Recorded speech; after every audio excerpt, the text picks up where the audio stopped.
This is Government in America, Lecture 3. And I'd like to review a couple of things before we move on to today's new material.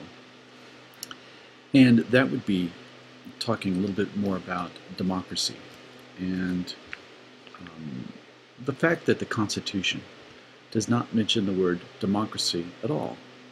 Instead, it says the words Republican form of government. And representative democracy requires leadership that is competitive if it's to work. And that today may be one of the reasons why the quality of our leadership in so many instances just isn't very good, because they were elected, especially if you're from the House, they're elected from districts that are not competitive. And if they're not competitive, the best and the brightest from the opposition, well, they're not going to run.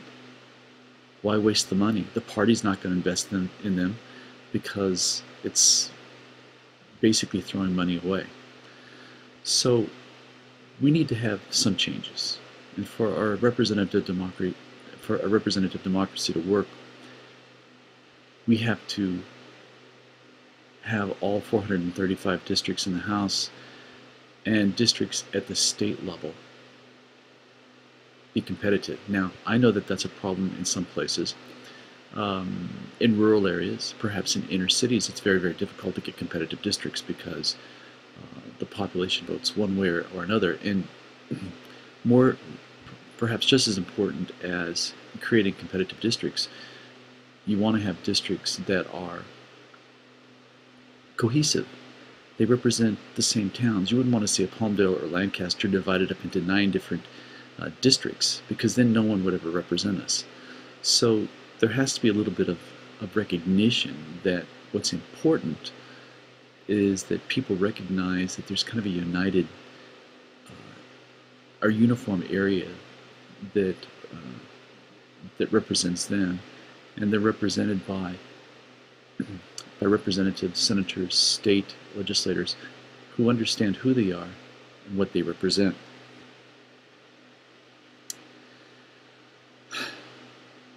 Now, how are we going to get, if this is a problem, how are we going to get our democracy back on track?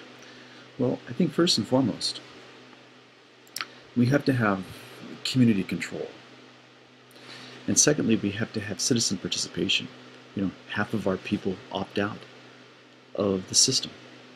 And that's a huge danger sign for the long-term health of a democracy like ours.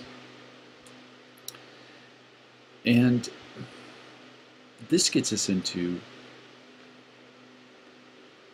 perhaps why our government, our system of government is in a little bit of peril. Now, we know that democracy is a system of selecting policymakers and of organizing governments that policy represents and responds to public preferences. And now that's all nicely said, but the fact of the matter is it's a little bit more difficult to pull off.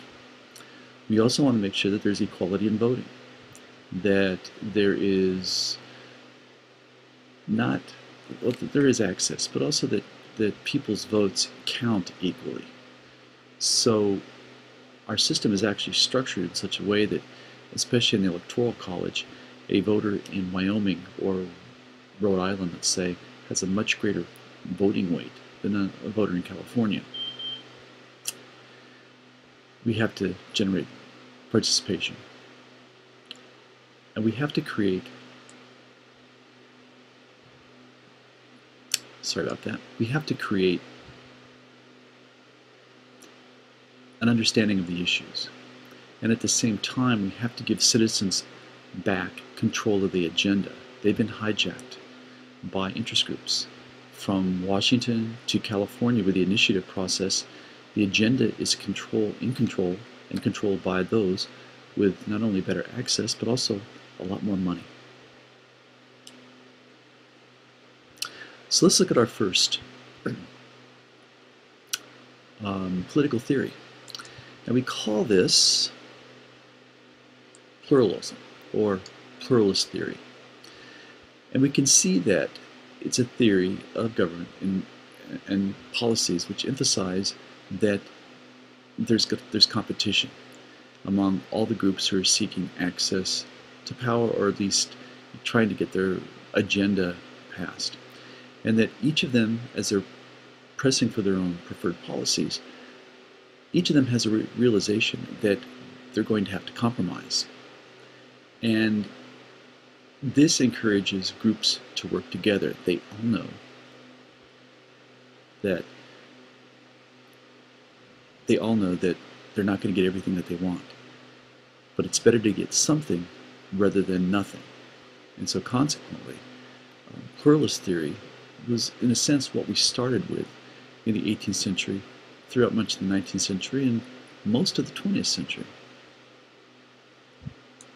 Now, in a sense, pluralist theory is very complementary of what we call majoritarian politics. Now, majoritarian politics are simply this, that the leadership responds to the majority wishes of the electorate, that they're not working at cross purposes. And it applies especially when issues are rather clear and simple. When issues are much more complex, it's very difficult to get majority in politics to work the way it should. But when the issues are clear and simple, death penalty, let's say, then majoritarian politics works. Now, our second theory is what we call elite and class theory. And what this means is that it's ruled by what we call identifiable groups of persons who possess a disproportionate share of political power. Dwight D. Eisenhower called them the military-industrial complex, the wealthy upper crust, military leadership, and business leadership. And we know that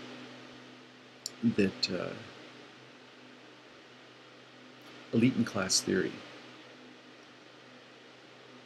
represents kind of an anti-democratic ideal, because in this, not all groups are equal. And also, the policies that are then adopted are those that benefit those with money and power. So it becomes kind of an unequal system.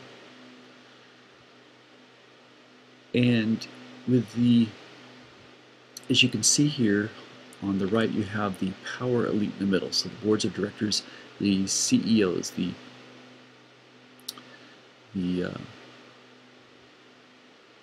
leaders of companies, the board of trustees,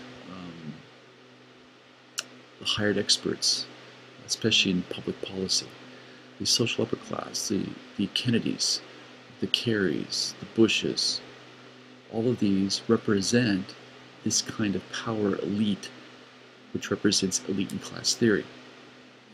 Now, Marx says, and it's one of the tenets of Marxism, that the government is merely a reflection of underlying economic forces. In his world, that was the bourgeoisie. And of course, he railed that the bourgeoisie was dominating the proletariat, and that at some point the proletariat would rise up and overthrow the bourgeoisie. A writer called C. Wright Mills said the power elite, composed of key corporate leaders, military leaders, and political leaders, were the building blocks of what we call elite and class theory. Max Weber, the German, and Weber spelled like Weber, W-E-B-E-R, said that expertise and specialized competence, and that means many of those people who work in bureaucracies, would dominate. So the pluralist view that no single elite has monopoly on power and hence must bargain and compromise is in competition with a theory that says that that's true. Compromise and bargaining will occur, but only among the upper crust.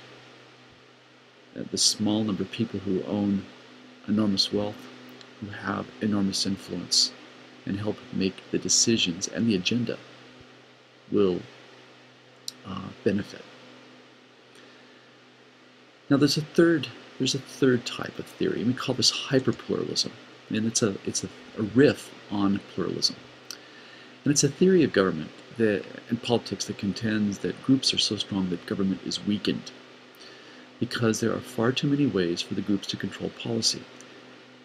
And the policies that they want to control are confusing and contradictory, and worst of all, they don't want to compromise. It's either their way or the highway. And if they're unwilling to compromise, and the opposition is unwilling to compromise, what you get is the kind of government we have today, for the most part, which is one that's gridlocked.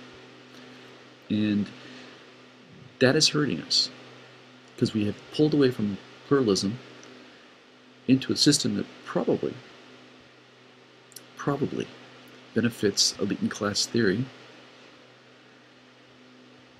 and it's made our democratic process